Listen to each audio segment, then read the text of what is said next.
إلا الذين تابوا وأصلحوا وبينوا فأولئك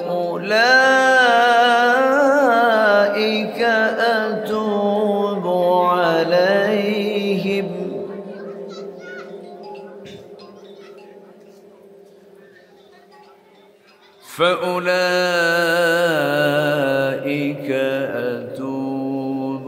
عليهم وأنا التواب الرحيم.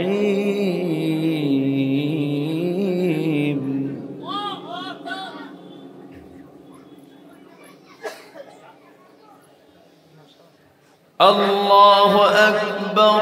بسم الله الرحمن الرحيم.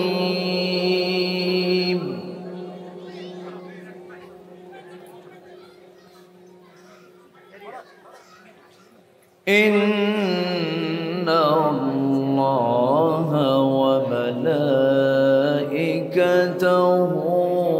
يصلون على النبي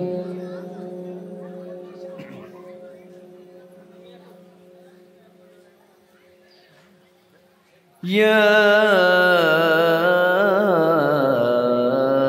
أيها الذين آمنوا صلوا عليه وسلموا تسليما. اللهم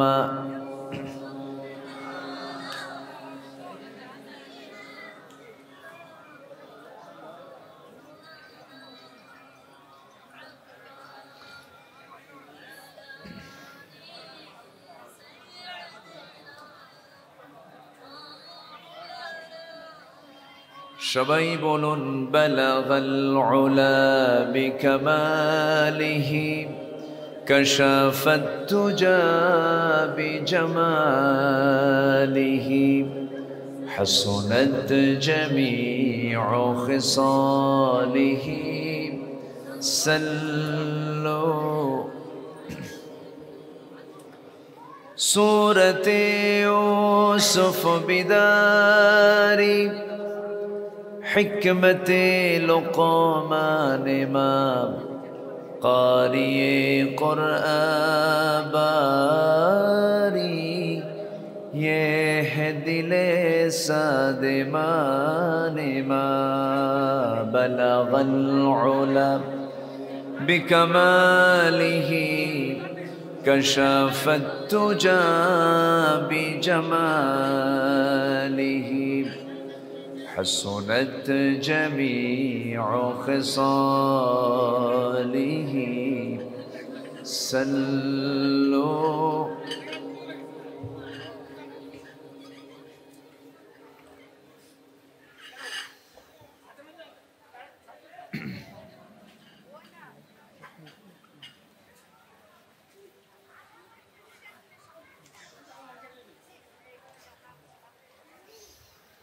দেশের দক্ষিণাঞ্চল নোয়াখালী জেলার সোনাইমুড়ি থানার ঘাট দারুন নাজাত মহিলা মাদ্রাসা, হুফাজুল কোরআন ইংলিশ মিডিয়াম মাদ্রাসা ও যুব সমাজ প্রবাসীদের যৌথ উদ্যোগে আয়োজিত কেন্দ্রীয় ঈদগাহ মাঠে অনুষ্ঠিত তাফসীরুল কোরআন মাহফিল 2024 মহৎ আয়োজনের সম্মানিত সুযোগ্য সভাপতি, আজকের মাহফিলের বরেণ্য সাহেবে সদর জনাব আনোয়ার হোসেন, আজকের এই মহৎ আয়োজনের সম্মানিত অতিথিবৃন্দ, হযরত উলামায়ে কেরাম, ফদলা ইজাম, বিশেষ করে ইসলামী নাশীদ পরিবেশনায় থাকবেন এদেশের সুস্থ সংস্কৃতি ধারার একটি অনন্য নাম কলরব শিল্পী গোষ্ঠীর স্বনামধন্য একজন শিল্পী হাফেজ মাওলানা আবু সুফিয়ান। আজকের মাহফিল উপস্থিত সম্মানিত মেহমানবৃন্দ, সামনে উপস্থিত দূরে কাছের বিভিন্ন স্থান থেকে ছুটে আসা কালেমার ঝান্ডাবাহী তৌহিদের পতাকাবাহী আমার প্রাণ প্রিয় সম্মানিত দ্বীনি ভাইরা, আড়ালে বসে আছেন শ্রদ্ধেয়া সম্মানিতা মা বোনেরা, আলোচনার সূচনায় আনুষ্ঠানিকতার মধ্য দিয়ে আমার পক্ষ থেকে আবারও দিল খোলা সালাম, আসসালামু আলাইকুম ওয়া রাহমাতুল্লাহি ওয়া বারাকাতুহু।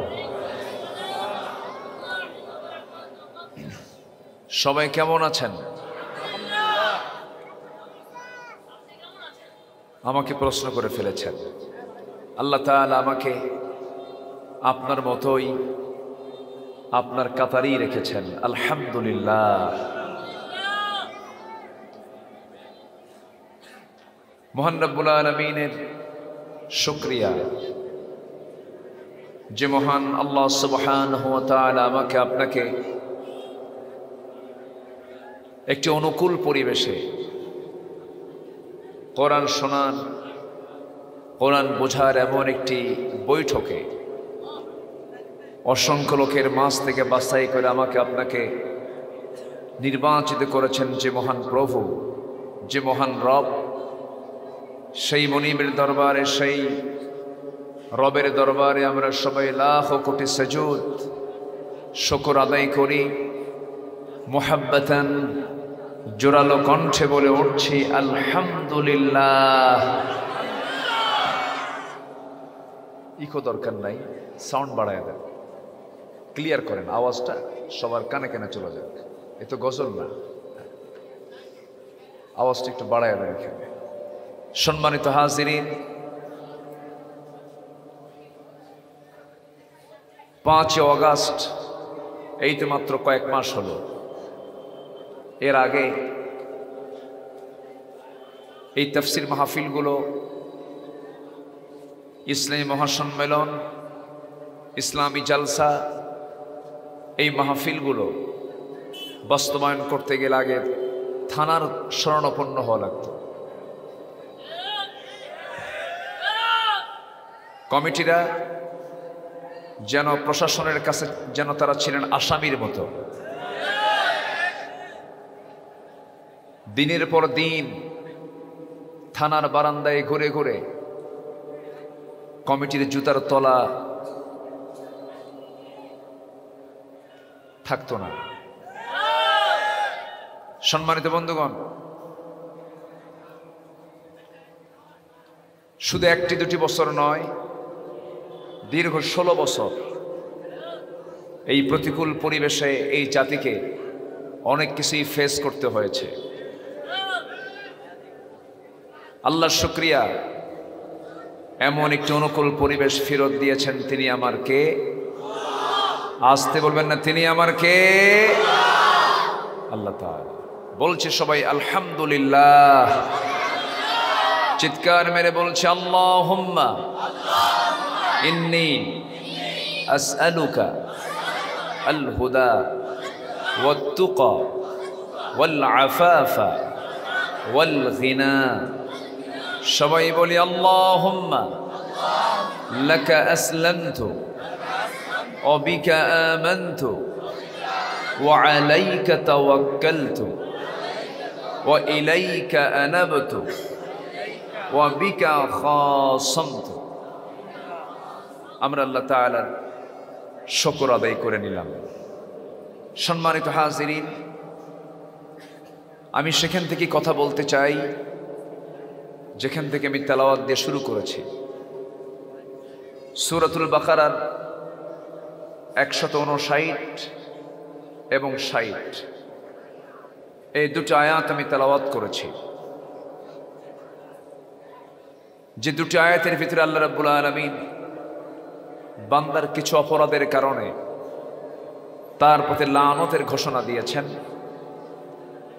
এবং সে লানত থেকে বাঁচার জন্য কি উপায়, সেই উপায়ে পদ্ধতিটা আল্লাহ পাক উপস্থাপন করেছেন। আসুন ধীরে ধীরে আমরা মূল আলোচনার দিকে চলে যাচ্ছি। আমরা যে কিতাব নিয়ে বসেছি, যে কিতাবকে নিয়ে আজকের এই মাহফিলকে সাজানো হয়েছে, পৃথিবীর গতানুগতিকভাবে অন্যান্য বইয়ের মতো সাধারণ কিন্তু বই এটা নয়। এটা এমন একটি বই, এটা এমন একটি কিতাব, জীবনের সকল প্রশ্নগুলো যে কিতাবকে করলে পরে কিতাব সকল প্রশ্নের জবাব দিতে সর্বক্ষণ প্রস্তুত। জোরে বলে সুবহানাল্লাহ। পৃথিবীতে এমন কোনো কিতাব নাই যে সকল প্রশ্নের জবাব সে কিতাব দিতে পারবে।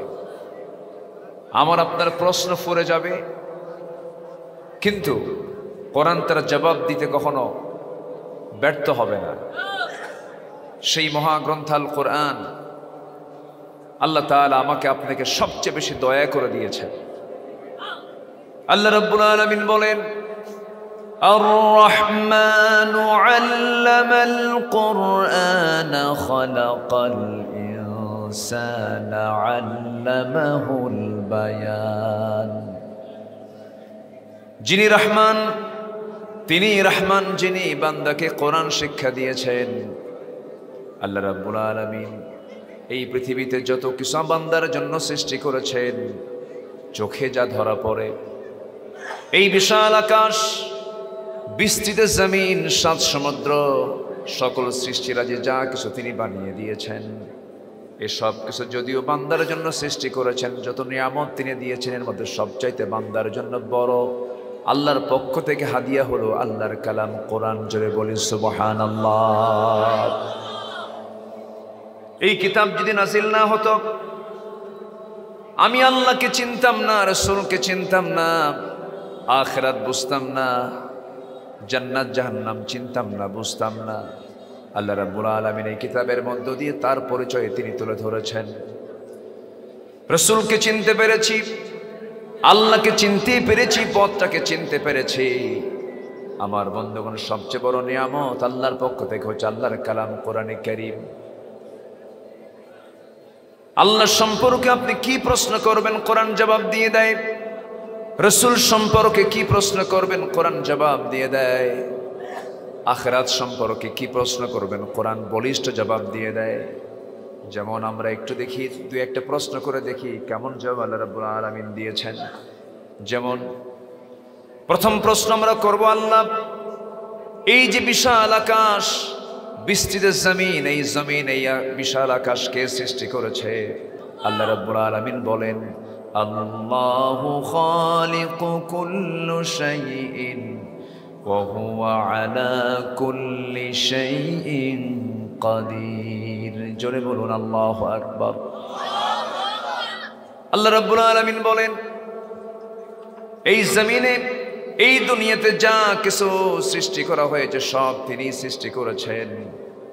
যদি প্রশ্ন করেন, কোরআন বলো তো মানুষকে কেন সৃষ্টি করা হয়েছে, কি জন্য সৃষ্টি করা হয়েছে? সবার কমন আয়াত, মুখের আয়াত, ঠোঁটের আয়াত, সবাই সঙ্গে ঠোঁট মিলিয়ে বলুন, ওয়ামা খালাকাতুল জিন্না ওয়াল ইনসা ইল্লা লিয়াবুদুন। জোরে বলুন আল্লাহু আকবার।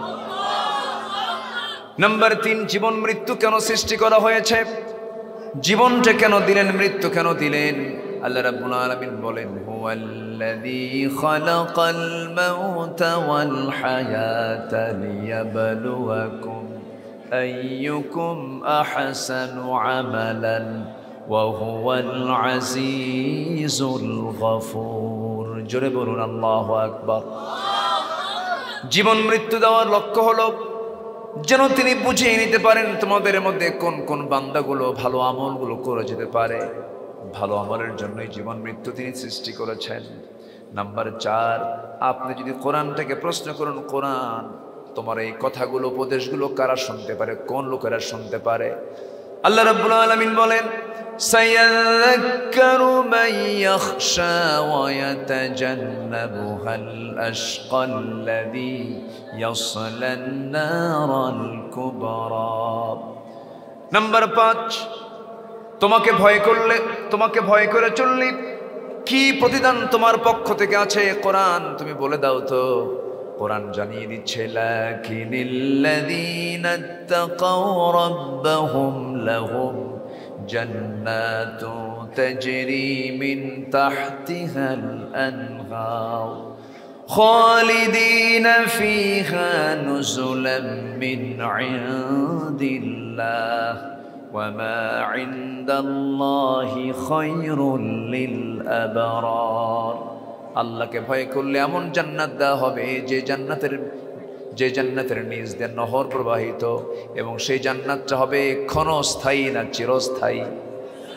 আসতে বলবে না, ক্ষণস্থায়ী না চিরস্থায়ী? আমরা যত চিন্তা করব ক্ষণস্থায়ী জীবন নিয়ে না চিরস্থায়ী জীবন নিয়ে, দুনিয়া নিয়ে না আখিরাত নিয়ে। আখিরাতকে সামনে রেখে জীবন সাজাবো না দুনিয়াকে সামনে রেখে জীবন সাজাবো? বলেন বলেন বলেন। আখিরাতকে। আমার বন্ধুগণ, নাম্বার 6, এই দুনিয়াতে তোমাকে ভয় করে চললে পরে কি ধরনের বিপদ আসতে পারে? কোরআন তাও জবাব দিচ্ছে। আল্লাহ রাব্বুল আলামিন সুন্দর করে বলছেন, ঠোঁট মিলে আমার সঙ্গে বলুন, ওয়ালানাবলুওয়ান্নাকুম বিশাইইম মিনাল খাউফি ওয়াল জু'i ওয়া নাকসিম মিনাল আমওয়ালি ওয়াল আনফুসি ওয়াস সামারাত ওয়া বাশশিরিস সাবিরিন। জোরে বলুন আল্লাহু আকবার। আমি তোমাদেরকে পরীক্ষা করব 5টা জিনিসের দ্বারা। পরীক্ষা করবেন কে? আসতে বলবেন না, কে? আল্লাহ নিজে ওয়াদা করছেন, অবশ্যই পরীক্ষা করব। নাম্বার 1 হলো তোমাকে পরীক্ষা করব ভয়ের দ্বারা।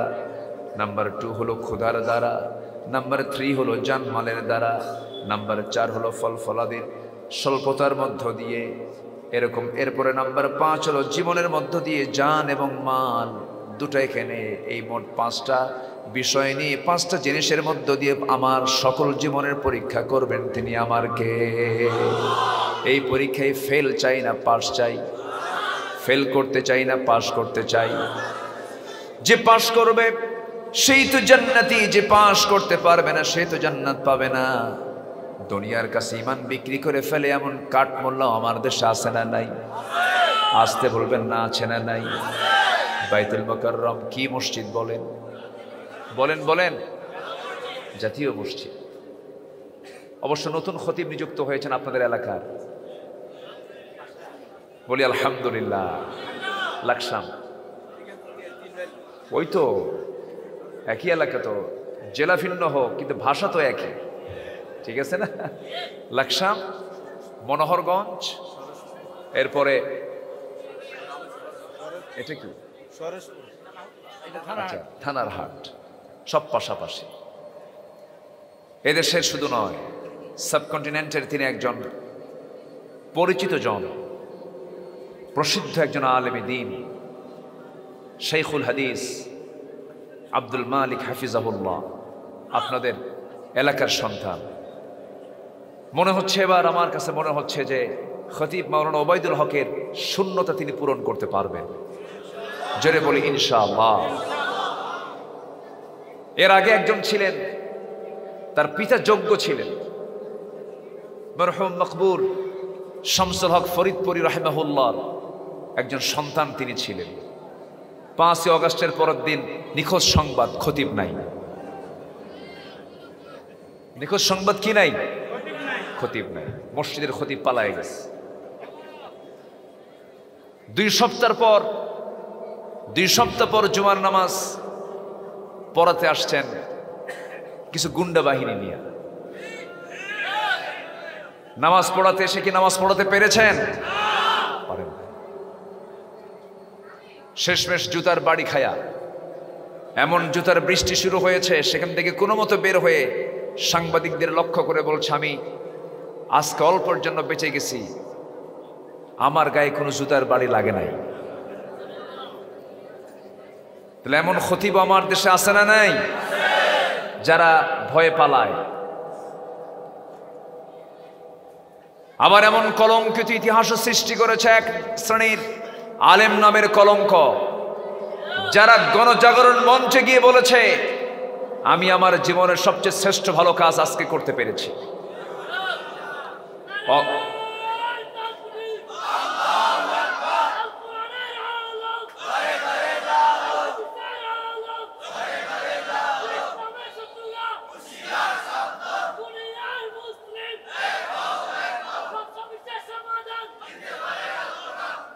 সম্মানিত ভাইয়েরা, সম্মানিত বন্ধুগণ, যে গণজাগরণ মঞ্চ থেকেই আন্দোলন শুরু করেছিল তারা আলেমদেরকে কেমনে ফাঁসিতে ঝুলিয়ে মারা যায়, তারই অংশ হিসাবে আমরা অনেক রত্নকে হারিয়েছি। অন্যতম একজন হচ্ছেন শহীদ আল্লামা দেলাওয়ার হোসাইন সাইদ রাহিমাহুল্লাহ। এই সমস্ত আলেমদের বিরুদ্ধে অবস্থান নিয়ে যে সমস্ত আল্লামা খেতাবধারী এই 16 বছর বিগত সময়ে ওই বাতিল শক্তির মদত জুগিয়েছেন, তারাই হচ্ছে জামানার সবচেয়ে বড় মুনাফিক। তারাই মুনাফিক। তওবা করুন, তওবা করে ফিরে আসুন। জাতি আপনাদেরকে ক্ষমা করবে না। আমাদের ভিতরে প্রতিশোধের তামান্না নাই। প্রতিশোধ পরায়ণ রাসূল হতে মানা করেছেন, ওয়াল কাযিমিনাল গায়জ ওয়াল আফিনা আনিন নাস আল্লাহু ইউহিব্বুল মুহসিনিন। যারা ক্রোধকে সংবরণ করে, মানুষকে মাফ করে দেয়, আল্লাহ ওই সমস্ত মুহসিনদেরকে ভালোবাসে। জোরে বলি সুবহানাল্লাহ। সম্মানিত বন্ধুগণ, সম্পদের পাহাড় বানায়া কিছুই তো লাভ হলো না। দেশের টপ লিস্টেড একজন ধনী বেক্সিমকো গ্রুপের মালিক,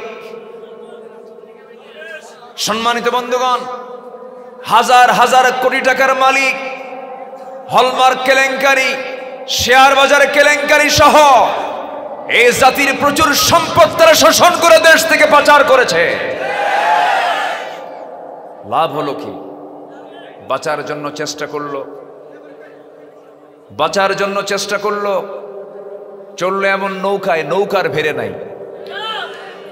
কোস্টগার্ড ধরে ফেলেছে। ধরার পর আইনমন্ত্রীকে নিয়ে যখন চলে যাচ্ছে, আইনমন্ত্রী বলে আমাকে একা নিয়ে যাও কেন? আরেকজন আছে তো, কে? কই যে বসে আছে, কে চিনি না তো, মুখে দাড়ি নাই, মাথার চুল কালো, কে চিনবা কি? আপনি দাড়ি কাটছে, ওটাই দরবেশ।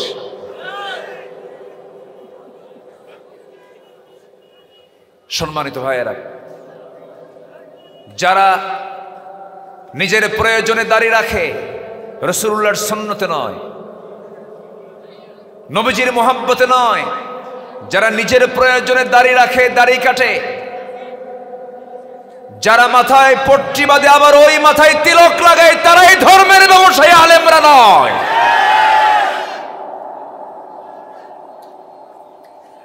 সম্মানিত ভাইয়েরা, দীর্ঘ 16 বছর এই জুলুমগুলো চলেছে। আমি নিজেও 2018 সালের প্রহসনের নির্বাচনের আগ দিয়ে আমাকে গ্রেফতার করা হলো। আমাকে যখন ধরতে আসে তখন পুলিশ বলে, হুজুর স্যার আপনাকে সালাম দিয়েছেন, আপনাকে চা খাওয়ার দাওয়াত দিয়েছেন। ভাবলাম আমাকে মনে হয় চা খাওয়ারই দাওয়াত দিচ্ছে। থানায় গিয়ে দেখি, বলে হুজুর কিচ্ছু করার নাই, আপনাকে গ্রেফতার করতে হচ্ছে। আপনার ওয়াজ শুনি, খুব মহাব্বত লাগে, খুব ভালোবাসি হুজুর, কিন্তু উপায় তো নাই, আমরা হুকুমের গোলাম। যেই পেশার কাজ করতে গিয়ে, যে দায়িত্ব পালন করতে গিয়ে হকের পক্ষে অবস্থান নিতে হয়, ওই সমস্ত পেশার মুখে, ওই সমস্ত চাকরির মুখে আমরা থুতু মারি, থুতু মারি। নিজের বিবেককে যারা বিক্রি করে দেয়, তাদেরকে মানুষ ন মানুষ, মানুষ ন মানুষ, অমানুষ। একটাবার তারা ভাবলেন না জুলাই থেকে শুরু করে 5 অগাস্টের সকাল পর্যন্ত নির্বিচারে আমার দেশের আমার কলিজার টুকরা সন্তানদের বুক ঝাঁঝরা করে দিতে তারা একটু পরিমাণ বিন্দু পরিমাণ কার্পণ্য করলেন না। অথচ ওই বন্দুকের গুলির টাকা তোমার নয়, তোমার বাবার নয়, দেশের জনগণের টাকা।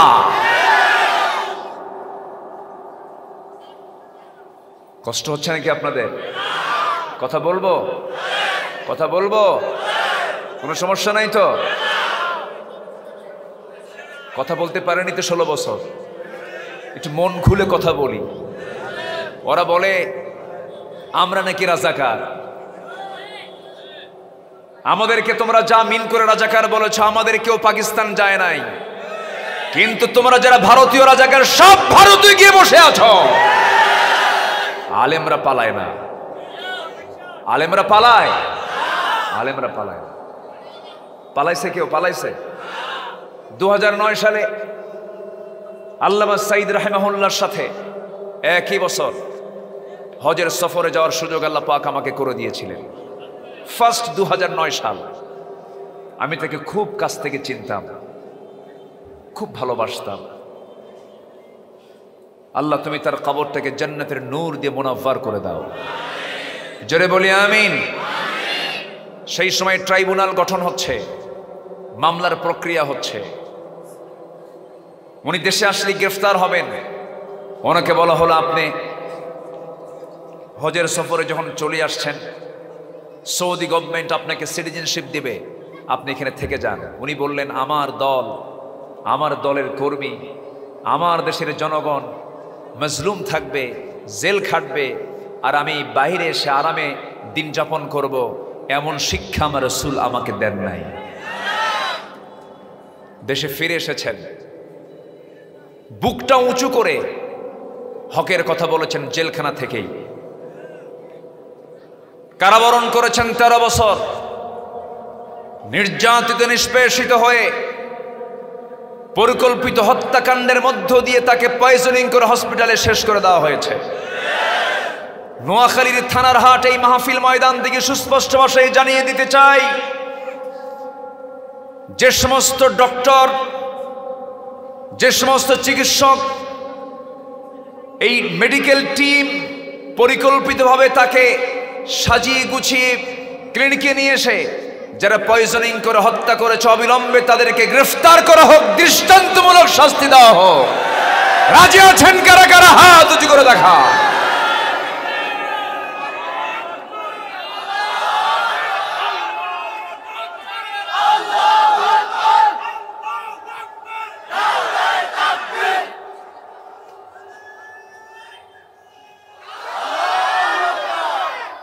আল্লাহ কবুল করুন, জোরে বলি আমিন। 50 বছরের কাহিনীর যদি বিচার হয়, নতুন তাজা রক্তের জবাব আমরা নিতে চাই কিনা বলেন? কুতিবা আলাইকুমুল কিসাস আয়াত আছে না নাই? আছে না নাই? হত্যার বিধান, কোরআনে বিধান আছে না নাই?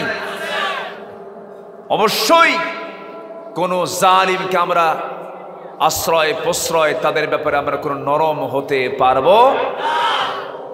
এটা কার হুকুম? আসতে বলুন, কার হুকুম? মুনাফিকদের ব্যাপারে আল্লাহ পাক বলেছেন ওয়াখলুজ আলাইহিম ওয়া মাওয়াহুম জাহান্নাম। মুনাফিকদের ব্যাপারে কখনো নরম হওয়া যাবে না। আমার দেশে মুনাফিক তো নাই, আসতে বলবেন না, আছে না নাই? অনেক কথা আছে, কষ্ট পাচ্ছেন না তো? এরা ক্ষমতায় ছিল 16 বছর, আর ফেরাউনের হায়াত ছিল হলো 1600 বছর। সংখ্যা যে মিলল কেমনে বুঝে আসলো না। ওটা ছিল বিগ ফেরাউন, এটা হলো মিনি ফেরাউন। সম্মানিত ভাইয়েরা, কিন্তু আল্লাহ তাআলা ইমানদারকে পরীক্ষা করবেন। কার কথা? আসতে বলবেন না, কার কথা? এই 16 বছর অনেকে পরীক্ষা দিয়ে পরীক্ষায় পাশ করেছেন, এমন ইমানদার আছে না নাই? আমার বন্ধুগণ, একটু কান লাগাবেন, মনোযোগ দিয়ে শুনবেন। আল্লাহর লানত থেকে বাঁচতে হবে। আল্লাহর লানত প্রাপ্ত বান্দা হওয়া যাবে না। আল্লাহর রহমত প্রাপ্ত বান্দা আমাকে আপনাকে হতে হবে। সেই দিকে লক্ষ্য করে আমি দুটো আয়াতে কারিমা তেলাওয়াত করেছি। মহান রব্বুল আলামিন বলেন, ইন্নাল্লাযীনা ইয়াকতুমুনা মা আনজালনা মিনাল বায়্যিনাতি ওয়াল হুদা মিন বা'দি মা বায়্যানাহু লিন-নাসি ফিল কিতাব। জোরে বলুন আল্লাহু আকবার। নিঃসন্দেহে যারা আমার বায়্যিনাতকে, আমার হুদাকে, আমার দলিলকে, হেদায়েতকে যারা গোপন করবে, এই সমস্ত বিষয়গুলোকে যারা গোপন করবে, আড়াল করবে, যা আমি কিতাবের মধ্যে সুস্পষ্ট করে দিয়েছি, আল্লাহ বলছেন এই সমস্ত বান্দার উপরে আমি আল্লাহ আমার লানত। আল্লাহ রাব্বুল আলামিন 10টি অপরাধ যারা করবে তাদের উপরে আল্লাহর লানত তিনি দিয়েছেন, তার লানত তার পক্ষ থেকে তিনি দিয়েছেন। 10টা বিশেষ অপরাধ যারা করবে, 10টা বিশেষ শ্রেণীর উপর আল্লাহর লানত আল্লাহ তাআলা বর্ষণ করেছেন। নাম্বার 1 আমি বললাম, যারা আল্লাহর আয়াতকে যারা গোপন করবে তাদের উপরে কার লানত? আসতে বলবেন না, কার লানত? আল্লাহর লানত যদি কারো উপরে পড়ে তার কি বাঁচার কোনো উপায় আছে নাকি? কোনো উপায় নাই। আমাদের লানত দরকার না রহমত দরকার? রহমত দরকার। নাম্বার 2 হলো, জমিনে যারা বিপর্যয় সৃষ্টি করবে, আত্মীয়তার বন্ধন যারা নষ্ট করে ফেলবে, ছিন্ন যারা করবে, তাদের উপরে আল্লাহর লানত। আল্লাহ রাব্বুল আলামিন সূরা মুহাম্মাদের 22 এবং 23 নম্বর আয়াতে বলছেন, ফাহাল আসাইতুম ইন তাওয়াল্লাইতুম আন তুফসিদু ফিল আরদি ওয়া তুকাত্তিউ আরহামাকুম। আল্লাহ রাব্বুল আলামিন ওই সমস্ত বান্দার উপরে লানতের ঘোষণা দিয়েছেন যে সমস্ত বান্দাগুলো জমিনে বিপর্যয় সৃষ্টি করবে এবং যারা রেহেমকে, আত্মীয়তার বন্ধনকে যারা ছিন্ন করবে, লা ইয়াদখুলুল জান্নাতা কাতিউর রহিম।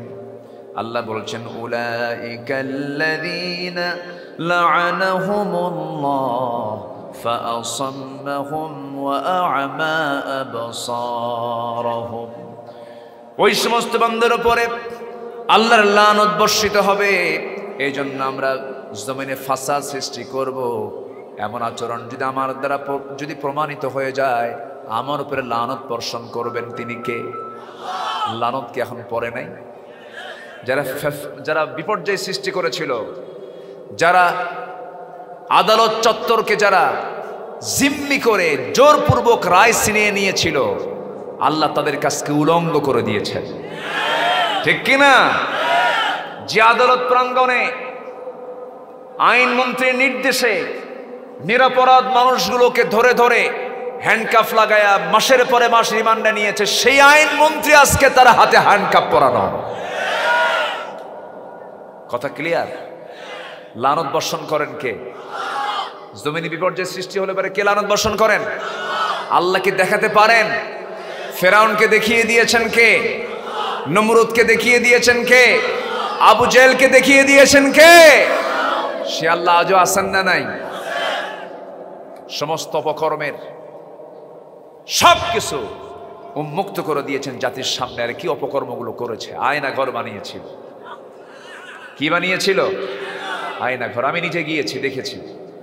আয়না ঘরের বড় 2 জন কয়েদি, অর্থাৎ যাদেরকে জিম্মি করে রাখা হয়েছিল, এর মধ্যে একজন ব্যারিস্টার আরমান, আরেকজন হচ্ছেন এদেশের 54 বছরের ইতিহাসে সবচেয়ে বেশি নাম্বার পাওয়া একজন সেনা কর্মকর্তা, ব্রিগেডিয়ার জেনারেল আব্দুল্লাহ আমান আজমি। এই দুজনের সঙ্গে প্রায় আমি ঘন্টা সময় ধরে কথা বলেছি। চোখের পানি ফেলে আর বলে, ভাইজান, এই 8টা বছর এই 2 চোখ এই সূর্যকে দেখে নাই। এত পরিমাণ জুলুম, নির্যাতন, নিপীড়ন করা হয়েছে। 5 অগস্টের পরবর্তীর যে ফলাফল, এটা একদিনের ফসল নয়, অসংখ্য আল্লাহর পছন্দের গোলামের চোখের পানির ফসল।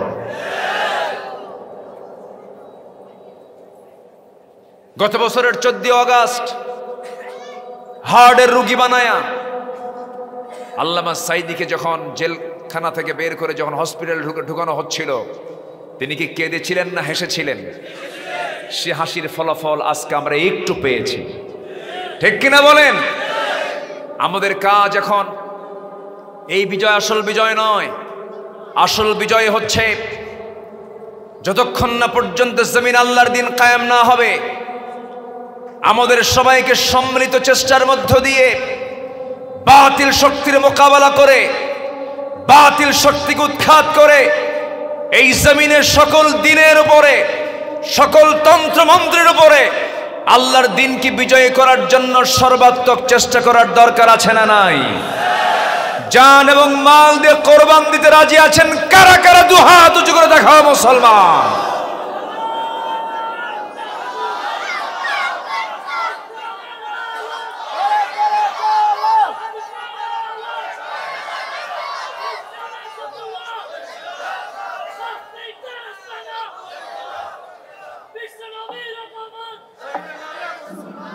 আল্লাহ কবুল করুন, জোরে বলে আমিন।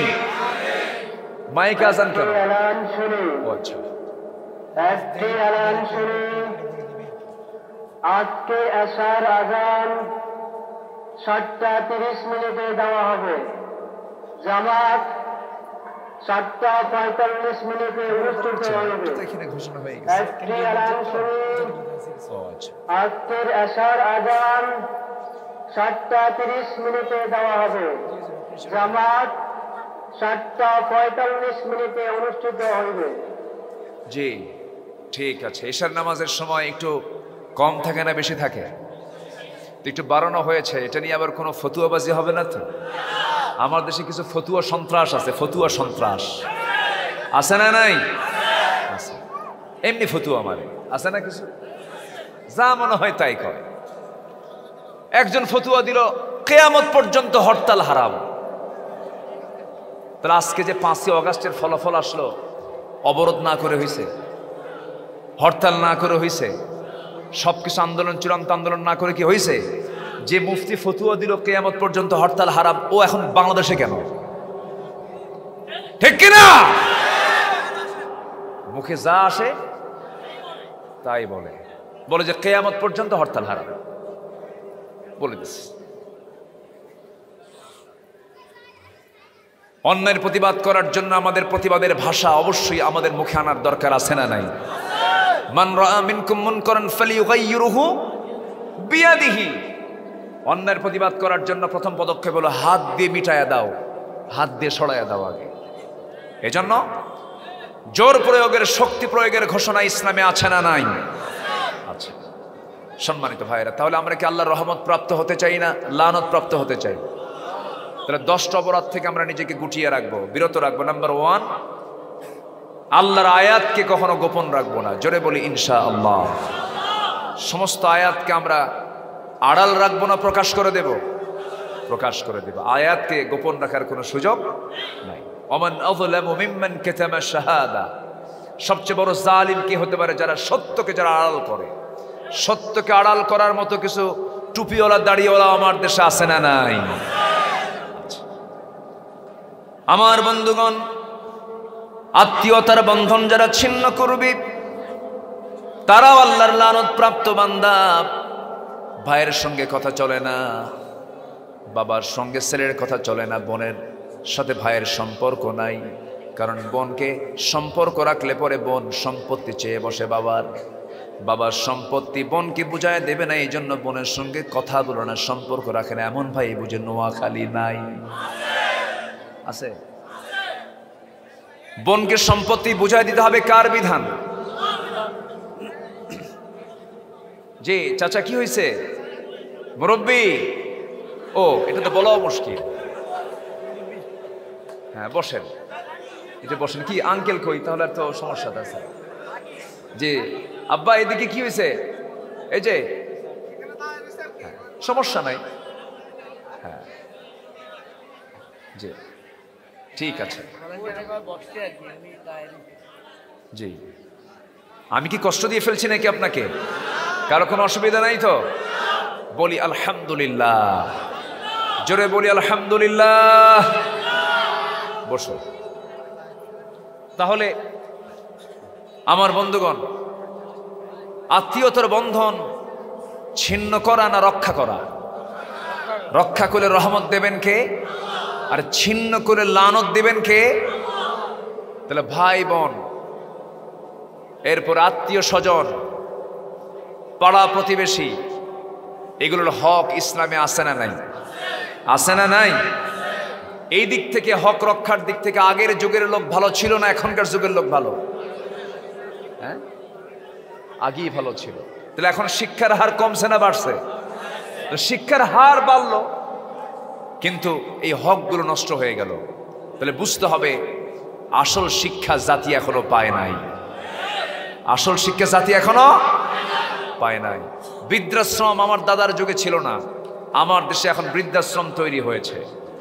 বৃদ্ধাশ্রমে বাপ মাকে রেখে আসে বুড়ো বয়সে সন্তান, বুড়ো বয়সে বাপ মাকে সন্তান বৃদ্ধাশ্রমে রাখার দায়িত্ব না নিজের কাছে রাখার দায়িত্ব? আচ্ছা, মাসে মাসে টাকা দেওয়ার দায়িত্ব না খেদমত করার দায়িত্ব? বলেন, বুড়ো বয়সে বাপ মার টাকা দরকার না খেদমত দরকার? তাহলে এই সমস্ত কালচার যদি কোনো বান্দার মধ্যে চালু হয়ে যায়, তখন রহমত হবে না গজব হবে? রহমত হবে না লানত হবে? লানত হবে। বাপ মাকে ভাত দেয় না, এরকম লোক তো মনে হয় লক্ষ্মীপুরেও নোয়াখালী নাই? আছে, আছে। বাপ মার দিকে খেয়াল করে না, সম্পর্ক ছিন্ন করে ফেলে। নতুন অতিথি বাড়িতে চলে এসেছে, নতুন বিয়ে করেছে, বউটা ঘরের মধ্যে নিয়েছে। একটা প্রশ্ন করব আমার ভাইয়েরা, বলুন তো, বউ বড় না মা বড়? বউ বড় না মা বড়? মাহফিলে মাহফিলে মা বড়, বাড়িতে বউ বড়। ঠিক আছে না? মাহফিলে মা বড়, ঠিক আছে, বাড়িতে বউ বড়। নতুন বিয়ে হয়ে গেল, সংসার পৃথক হয়ে গেল, সবার খাবার দাবার জোগান হয়ে যায়, মার খাবার দাবার গুলো জোগান হয় না। মায়ের দিকে খেয়াল করে না, মা বুড়ো হয়ে গেছেন, চোখে কম দেখেন, 70 বছর বয়সে রান্না বান্না করে। গত বছর এরকম একটা মঞ্চে আমার কাছে ভাঙ্গা ভাঙ্গা হাতের লেখায় এক বুড়িমা আমাকে চিঠি লিখে বলছেন, হুজুর, আমার 4টা ছেলে 2টা মেয়ে, 2টা মেয়েকে বিয়ে দিয়েছি, 4টা ছেলে আমার, তাদেরও বিয়ে হয়ে গেছে, তাদের ঘরগুলো আমার ঘরের আশেপাশেই সব কাছাকাছি ঘর, কিন্তু হুজুর আমার জন্য আপনি দোয়া করবেন, আমার এই 70-72 বছর বয়সে আমাকে নিজের রান্না নিজেই করতে হয়। তুমি কেমন সন্তান হলে 72 বছর বয়স তোমার মার পাশে তোমার ঘর, একই পাশাপাশি থেকে তোমার মা নিজের রান্না নিজেই করেন, তোমার মা বুড়ো হয়ে গেছেন, তোমার ঘরে রান্না বান্না হয়, তোমার মা সে খাবার পায় না। তুমি কি ভুলে গেছো, তুমি যখন তোমার মার পেটের মধ্যে ছিলে 9টি মাস, মেডিকেল সায়েন্স আজকে রিসার্চ করে বের করেছে, এই 9টি-10টি মাসে ওই সন্তান ওই মার কলিজায় পা দিয়ে লাথি মেরেছে, একবার দুবার নয়, 4500 থেকে 5000 বার একটা সন্তান তার মাকে পেটের মধ্যে করে যায় লাথি মারে। কি পরিমাণ কষ্ট, কি পরিমাণ কষ্ট! 50+ ইউনিট ডেলিভারির যন্ত্রণা সহ্য করেন, যেই মামার জন্য এই ডেলিভারির যন্ত্রণা সহ্য করেছেন, পেটে ধারণের যন্ত্রণা সহ্য করেছেন, 2টা বছর দুধ পানের যন্ত্রণা সহ্য করেছেন, সারা জীবন মা তার বাবার জন্য, তার সন্তানের জন্য যে সার্ভিসটা দেন, যে খেদমতটা দেন, পৃথিবীর বিকল্প কোনো মানুষ, মার বিকল্প কোনো মানুষ পৃথিবীতে হতে পারে না। আল্লাহর কসম করে বলি, আমি আপনার স্ত্রীর জন্য আপনি শাড়ি কিনেছেন, 3000 টাকা দামের শাড়ি, পছন্দ হবে না, বলবে আমার প্রতিবেশী অমুকের বউয়ের জন্য তার স্বামী 10,000 টাকার শাড়ি কিনে নিয়ে আসছে, তুমি আমারে কি মোহাব্বত করে, এই শাড়ি আমার পছন্দ হয় নাই। ছেলের জন্য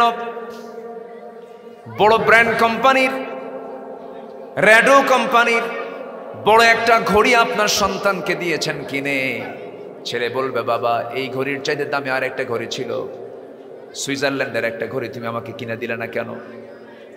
এই ঘড়ি আমার পছন্দ হয় নাই। পৃথিবীর কোনো মানুষকে আপনি কোনো কিছু দিয়ে সন্তুষ্ট করতে পারবেন না, কিন্তু একজন মানুষ আছেন পৃথিবীতে মাকে দেওয়ার জন্য, মাকে খুশি করার জন্য বেশি কিছু লাগে না, শুধু মার পাশে গিয়ে একটু মুচকি হাসি মেরে বলবেন, মা তোমার জন্য একটা আপেল নিয়ে আসছি, মা তুমি এটা খাও। মা কিন্তু খাবে না, মা সন্তানটার চেহারার দিকে তাকায় বলবে, বাজান তোর মুখটা শুকনা, তুই খাস নাই। বটি দিয়া চাকু দিয়ে কেটে কেটে টুকরো টুকরো করে একটা একটা করে মুখে খাবার তুলে দিবে আর বলবে, তুই খা, তুই বেঁচে থাক। এই তো হলো মা। মায়ের এই মোহাব্বত, মায়ের এই ভালোবাসা, যারা মাকে হারিয়েছেন তারাই তো বুঝতে পারেন। যাদের মা পৃথিবীতে বেঁচে আছেন, আত্মীয়তার সম্পর্ক যারা ছিন্ন করবে, নতুন বিয়ে করার মধ্য দিয়ে যদি মাটা যদি দূরে চলে যায়, এটা বড় পড়া কপাল। এরপরে বোন যদি সম্পত্তির কারণে যদি দূরত্ব হয়ে যায়, এটা বড় পড়া কপাল। এইরকম কিছু কিছু লোক আছে নিজের বোনের খবর নেয় না, নিজের ভাইয়ের খবর নেয় না, কিন্তু ওইদিকে ধর্ম ভাই বানায়, ধর্ম বোন বানায়। এগুলো আছে নাকি? এগুলো আছে? এগুলো কিসের ধর্মের ভাই, কিসের ধর্মের বোন? ইসলাম তো ক্লিয়ার করে বলে দিয়েছে, হুররিমাত আলাইকুম উম্মাহাতুকুম ওয়া বানাতুকুম। 14 জন নারীকে আল্লাহ রাব্বুল আলামিন বিয়ে নিষিদ্ধ করে দিয়েছেন। এই 14 জন হলো মাহরাম, এদের সঙ্গে দেখা করা জায়েজ আছে। বাকি পৃথিবীর কারোর সঙ্গে পর্দা ছাড়া দেখা করা জায়েজ নাই। অনেক লম্বা কথা, সময় তো শর্ট। 10 শ্রেণীর উপর আল্লাহর লানত। 1 নাম্বার শুনলাম আমরা, 2 নাম্বার শুনলাম আমরা, নাম্বার এখন 3-এর দিকে চলে যাই। নাম্বার 3 হলো যারা সীমা লঙ্ঘনকারী, তাদের প্রতি আল্লাহর লানত। সীমা যারা অতিক্রম করবে, একটা সীমা আছে না নাই? আরবিতে তাকে বলে হুদুদ। কি বলা হয়? হুদুদ। আল্লাহ রাব্বুল আলামিন বলেন, লুইনাল্লাযীনা কাফারু মিন বনি ইসরাঈল আলা লিসানি দাউদ ওয়া ঈসা ইবনে মারইয়াম যালিকা বিমা আসাউ ওয়া কানু ইয়াতাদুন। সূরাতুল মায়েদা ভার্স নাম্বার 78। বনি ইসরাঈলদের সীমা লঙ্ঘনের কারণে আল্লাহ রাব্বুল আলামিন বলছেন, আমি তাদের প্রতি লানত করেছি।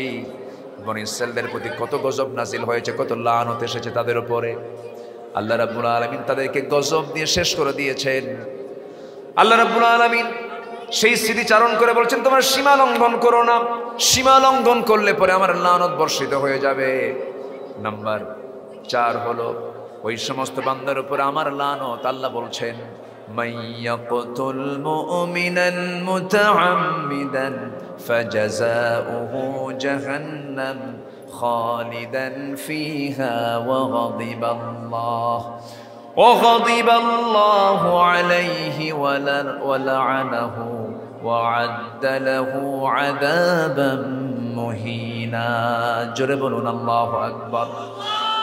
ওই সমস্ত বান্দার উপর আল্লাহর লানত। সূরা নিসার 93 নম্বর আয়াত আল্লাহ রাব্বুল আলামিন বলছেন, যারা কোনো মুমিনকে বিনা কারণে, বিনা ওজরে যারা হত্যা করবে, তাদের উপরে কার গজব? আসতে বলবেন না, তার গজব। শুধু গজব নয়, লানত।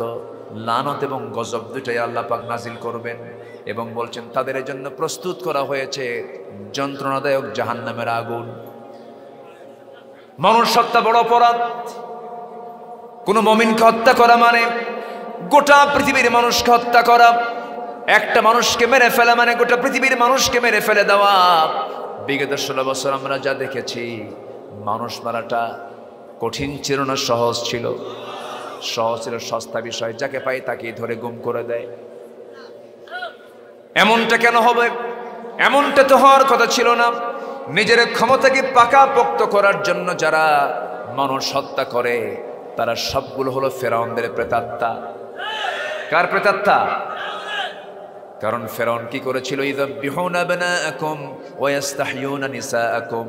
ছেলের সন্তানগুলোকে জবাই করেছিল ক্ষমতাকে পাকাপোক্ত করার জন্য, মুসার জন্ম ঠেকানোর জন্য। এই পৃথিবীতে প্রথম হত্যার রাজনীতি চালু করেছে, রাষ্ট্রীয় হত্যার রাজনীতি চালু করেছে ফেরাউন আগে। এখনো যারা দুনিয়ার বুকে যারা হত্যার মধ্য দিয়ে রাজনীতি সম্পন্ন করতে চায়, তারা সবগুলো ফেরাউনদের নাতিপুতি। ঠিক কিনা? তারা সবগুলো কার নাতিপুতি? ফেরাউনদের নাতিপুতি। লানত পড়বে আল্লাহর কয় শ্রেণীর উপরে? বলেন কয় শ্রেণীর উপরে? 10 শ্রেণী। আমি এ পর্যন্ত 5 শ্রেণী বলেছি, আর 5টা শ্রেণী বলেই মূল আলোচনার পর্ব আমি শেষ করে কিছু কথা আছে অন্যদিকে চলে যাব। আল্লাহ রাব্বুল আলামিন নাম্বার 6 বলছেন, মুনাফিক যারা, কাফির যারা, তাদের উপরে আমার লানত। আল্লাহ রাব্বুল আলামিন বলেন, ওয়া'আদাল্লাহুল মুনাফিকিনা ওয়াল মুনাফিকাত ওয়াল কুফফারা নার জাহান্নাম খালিদিনা ফিহা হিয়া হাসবুহুম ওয়া লা'আনাহুমুল্লাহ ওয়া লাহুম আযাবুম মুকিম। জোরে বলুন আল্লাহু আকবার। মুনাফিকদের উপরে আল্লাহর লানত। আমার দেশে মুনাফিক আছে না নাই? মুনাফিকদের জন্য দোয়া করাও জায়েজ, মুনাফিকদের ব্যাপারে কোনো সম্পর্ক রাখাও জায়েজ। এবং মুনাফিক যে দোয়া করবে সেই দোয়াও কবুল হবে না। আবার মুনাফিকদের জন্য যে ব্যক্তি দোয়া করবে তার দোয়াও কবুল হবে না। আমার নবীর জীবদ্দশায় একজন মুনাফিক দুনিয়া থেকে বিদায় নিল, যে বদরে ডিস্টার্ব করেছে, উহুদে ডিস্টার্ব করেছে, আমার নবীজির দিন প্রতিষ্ঠার মিশনকে প্রশ্নবিদ্ধ করেছে, মদিনার বনু নাজির বনু কুরাইজের সঙ্গে সখ্যতা রেখে মক্কার কুরাইশদেরকে যুদ্ধে ঠেলিয়ে দিয়েছে, যার চক্রান্তে তার নাম হলো আব্দুল্লাহ ইবনে উবাই বিন সুলুল। এই মুনাফিক যখন দুনিয়া থেকে বিদায় নিল, নবীর কাছে সংবাদ চলে এলো, একজন ওই মুনাফিকের সন্তান সাহাবী ছিলেন, সেই সাহাবী এসে বলছেন, ইয়া রাসূলুল্লাহ, আমার বাপ মুনাফিক আমি জানি, আমার বাপ খারাপ মানুষ আমি জানি, কিন্তু আমার বাপ তো দুনিয়া থেকে বিদায় নিয়েছেন, আমি তার সন্তান, আমি আপনার কাছে একটা জিনিস চাইতে আসছে। কি হুজুর, দয়া করে আপনার গায়ের জুব্বা যদি দিতেন, আমার আব্বাকে কাফনের কাপড় হিসেবে পড়াইয়া দিতাম বরকত মনে করে। আমার নবীজি দয়ার সাগর ছিলেন। আমার নবীজি বলছেন, ও আমার সাহাবী, তুমি আমার প্রিয় সাহাবী, তুমি যেহেতু চাচ্ছ, যাও, আমার এই জুব্বা তোমার জন্য আমি দিয়ে দিলাম। নিয়ে চলে গেলেন, বাপের গায়ে কাফনের কাপড় হিসেবে নবীর জুব্বা পড়াইয়া দিলেন। গোসল সম্পন্ন হলো, জানাজার যখন আয়োজন হয়ে গেল, নবীর কাছে মুনাফিকের সন্তান সাহাবীর সন্তান এসে বলছে, ইয়া রাসূলুল্লাহ, আমি জানি আমার বাপ খারাপ মানুষ, দয়া করে দেখুন তো কিছু করা যায় নাকি, আমার বাবার জানাজা আপনি পড়াবেন কিনা, আমি চাচ্ছি আপনি একটু পড়ায় দেন। রাসূল বলছেন, ও সাহাবী আমার, তুমি যখন বলে ফেলেছো, যা, আমি তোমার বাবার জানাজায় যাব। আমার নবীজি চলে গেলেন, জানাজা শুরু হয়ে যাবে। সাইয়্যিদনা ওমর ফারুক রাদিয়াল্লাহু আনহু পিছন দিক থেকে জামাটা টান মেরে ধরেছেন আর বলছেন, ইয়া রাসূলুল্লাহ, মুনাফিকের জানাজা আপনি কেমন করে পড়ান? আমার নবীজি বলছেন, ওমর আমাকে থামিয়ে দিও না, আমি জানাজা পড়ায় দেই। রাসূল জানাজা পড়ায় দিলেন। নামাজ শেষ হওয়ার সঙ্গে সঙ্গে আয়াত নাযিল হলো, ইস্তাগফির লাহুম আও লা তাস্তাগফির লাহুম ইন তাস্তাগফির লাহুম ৭০ মাররাতান ফালান ইয়াগফিরাল্লাহু লাহুম। আপনি মাফ চান অথবা না চান, আপনি যদি ৭০ বারেরও বেশিবার ক্ষমা চান, এই মুনাফিকের ব্যাপারে আমি আল্লাহ, আপনি নবী হওয়ার পরও আপনার দোয়া আমি আল্লাহ কবুল করব না।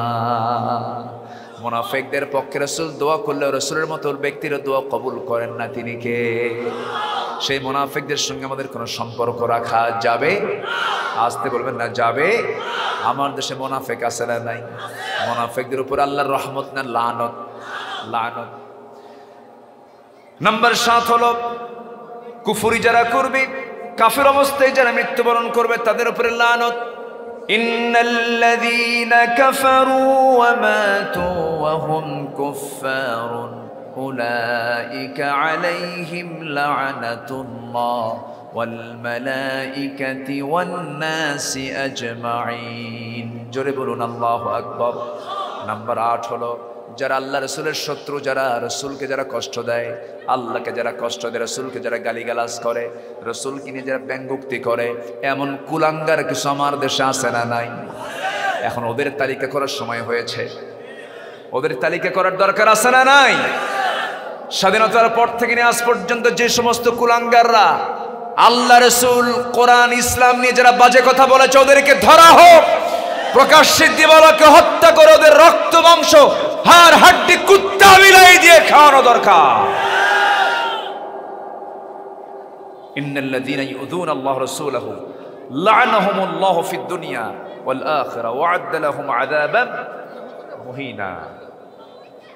নাম্বার 9, অঙ্গীকার যারা ভঙ্গ করে, আল্লাহর আয়াতের যারা অবমাননা করে, আল্লাহর লানত তাদের উপর। নাম্বার 10 হলো আল্লাহর সম্পর্কে যারা মিথ্যা রচনা করবে, এই সমস্ত জালিমদের উপর আল্লাহর লানত। আল্লাহর আয়াত নিয়ে মিথ্যা কথা বলে আসে না নাই? এদের উপর আল্লাহর রহমত না লানত? এই সমস্ত লানতের অপকর্ম থেকে আল্লাহ পাক আমাদেরকে হেফাজত করুন। সবাই নামাজ পড়ি তো নাকি? 5 ওয়াক্ত নামাজ পড়বেন কারা কারা একটু হাত তুলে দেখান। জোরে বলি আল্লাহ আমাদেরকে 5 ওয়াক্ত সালাত আদায় করার তৌফিক তুমি আল্লাহ দিয়ে দাও। জোরে বলি আমিন। হাত নামান। যুবকরা যারা আসছো, সময় নষ্ট করবে না। মোবাইল সময় রক্ষা করে না নষ্ট করে? বলেন বলেন। ডিভাইস থেকে যতটুকু পারবা দূরে থাকবা, প্রয়োজনীয় কাজ ছাড়া। এখানে বেশি সময় দেওয়া মানে হচ্ছে ইহকালেও লস, পরকালেও লস। এখান থেকে বাঁচার জন্য চেষ্টা করতে হবে। নোংরামি বন্ধ করতে হবে। বিবাহ পূর্ব কোনো প্রেম নামের জেনা এই সম্পর্ক হতে পারে? বিবাহ পূর্ব কোনো প্রেম হয় না জেনা হয়? কি হয় বলেন, কি হয়? এই জাতীয় অবৈধ সম্পর্ক থেকে যুবকরা দূরে থাকবে। তোমার যৌবনকে ধরে রাখবে, চরিত্রকে ফ্রেশ রাখবে, চরিত্রকে সুন্দর রাখবে। আল্লাহ তোমার জন্য সুন্দর জান্নাতে হুর রেখে দিবে। আল্লাহ কবুল করুন, আল্লাহ কবুল করুন।